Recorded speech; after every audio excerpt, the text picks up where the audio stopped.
வாங்க இன்னைக்கு நாம ஒரு ஆழமான விஷயத்த பத்தி பேசலாம். ஸ்ரீ பகவத்தோட ஞான மலர்ச்சிங்கிற புத்தகத்திலிருந்து சில முக்கியமான கருத்துக்களை பார்க்க போறோம். நமக்குள்ளே நடக்கிற அந்த மன போராட்டங்களை எப்படி நிறுத்துறதுன்னு இதுல அழகா விளக்கியிருப்பாங்க. சரி, ஒரு கேள்வியோட ஆரம்பிக்கலாம். இந்த கேள்வி நம்ம எல்லாருக்குமே ரொம்ப பரிச்சயமான ஒண்ணா இருக்கும். மனசுக்குள்ள ஒரு போராட்டம். செய்யலாமா வேண்டாமா, இது சரியா தப்பான்னு ஒரு குழப்பம். இப்படி உங்களுக்குள்ளேயே நீங்க சண்டை போட்டுக்கிட்ட மாதிரி எப்பவாவது உணர்ந்திருக்கீங்களா? இந்த புத்தகம் என்ன சொல்லுதுன்னா, நம்ம வாழ்க்கையில நாம அனுபவிக்கிற எல்லா மனவேதனைக்கும் அடிப்படை காரணமே நமக்குள்ள நடக்கிற இந்த சண்டை தான்.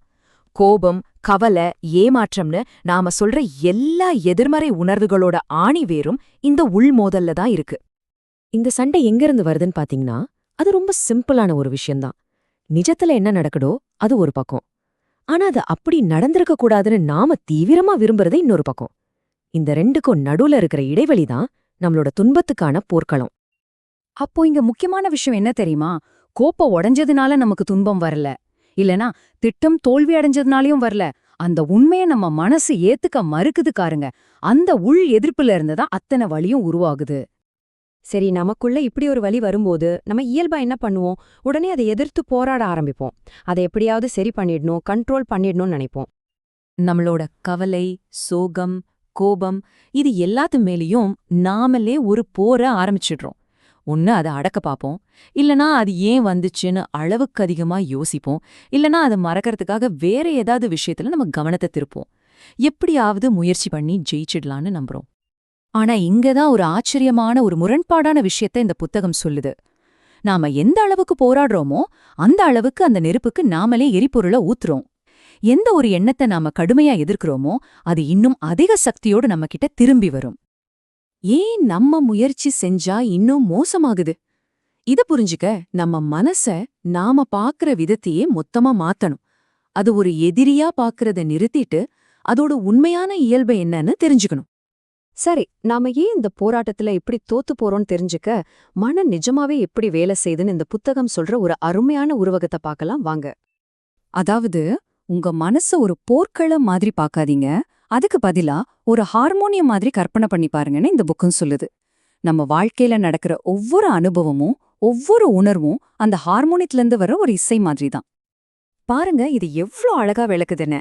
ஒரு சோகமான விஷயம் நடக்குது, அது ஹார்மோனியத்துல ஒரு சாவிய ஒரு தடவை அழுத்துற மாதிரி அதிலிருந்து ஒரு இசை வருது, அதாவது சோக உணர்வு வருது.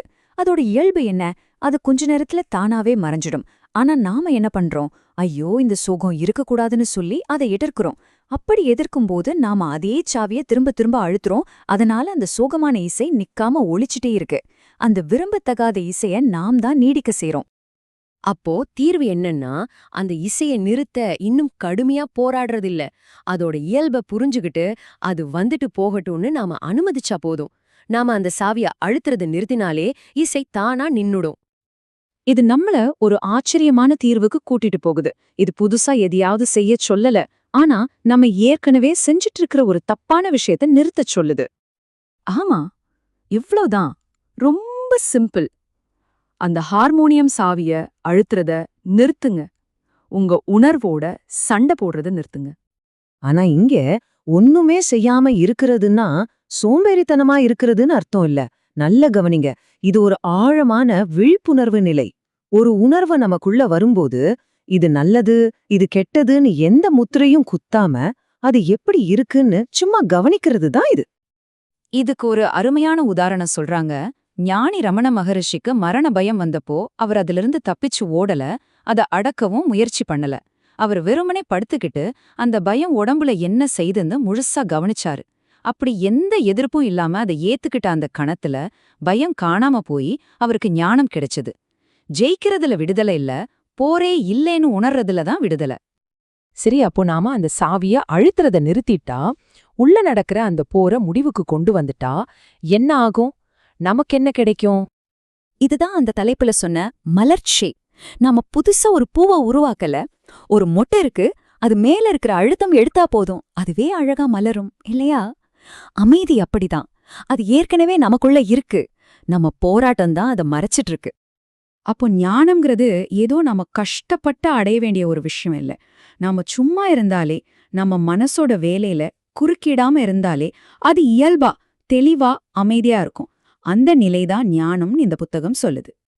கடைசியா நம்ம மனசோட இருக்கிற நம்ம உறவையே மாத்தி போடக்கூடிய ஒரு கேள்வியோட இந்த புத்தகம் நம்மள விடுது. ஒருவேளை உங்க பிரச்சனைகள் எல்லாம் தீர்க்கப்படணும்னு காத்திருக்கல, நீங்க அத தனியா விட்டா போதும்னு காத்திருந்தா என்ன பண்ணுவீங்க? யோசிச்சு பாருங்க.